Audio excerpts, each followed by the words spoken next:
This track contains sensitive content, including themes of sexual assault or harassment. Listener discretion is advised. If you need support, please reach out to a trusted friend or family member or seek help from a mental health professional.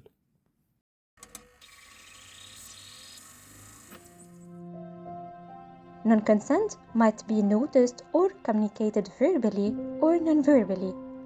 Verbal non-consent includes the declarations, no, stop, I don't want to. Non-verbal non-consent includes silence or saying nothing, turning their head or body away from another, pushing the other way, lying still, not appreciating, avoiding touch, or not touching the other.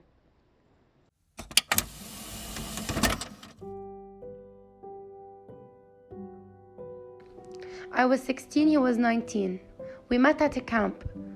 We weren't in a relationship, but we were getting to know each other. So we went on a date. He brought me a white rose. We were in the cinema. He started touching my leg. I asked him to not touch me, but he didn't listen, and his hand went up to my thigh. I asked him to remove it again.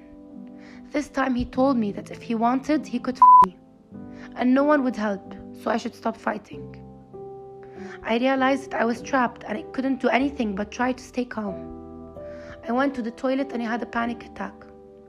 I then went back, convincing myself that he was just joking, and it was my fault maybe that it seemed like I wanted that.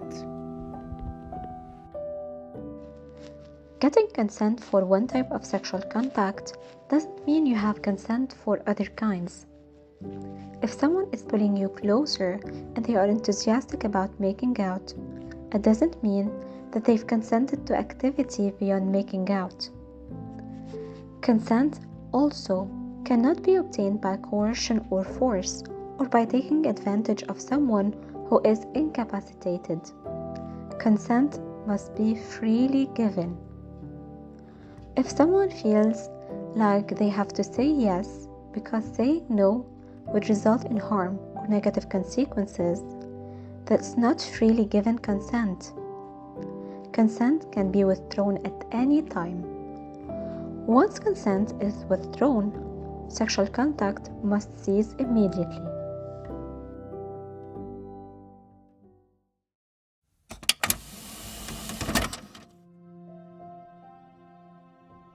We sat down to eat.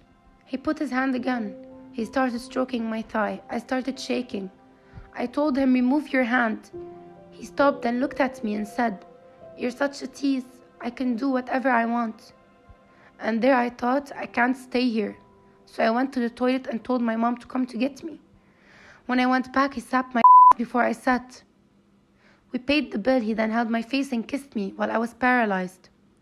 When I went home, I never replied to any of his texts. This happened last year. Till now, white roses make me anxious. Briefly, consent is not possible when a person doesn't understand what they are agreeing on, is physically forced, or is coerced to give it through emotional or financial or any other form of threat. And finally, the absence of no does not equal yes. To know more about what happened to our real life survivors, and to learn more about harassment and consent, check out the next episode of Love Shouldn't Hurt.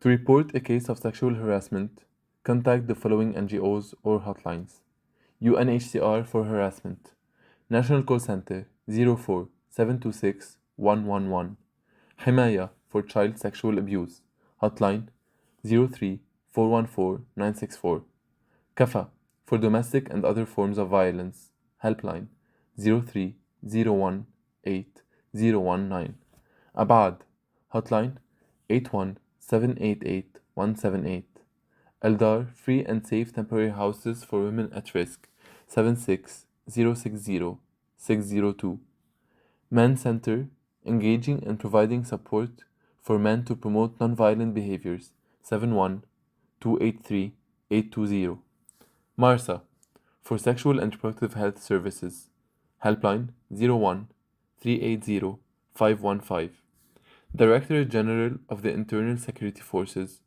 for domestic violence. Hotline 1745.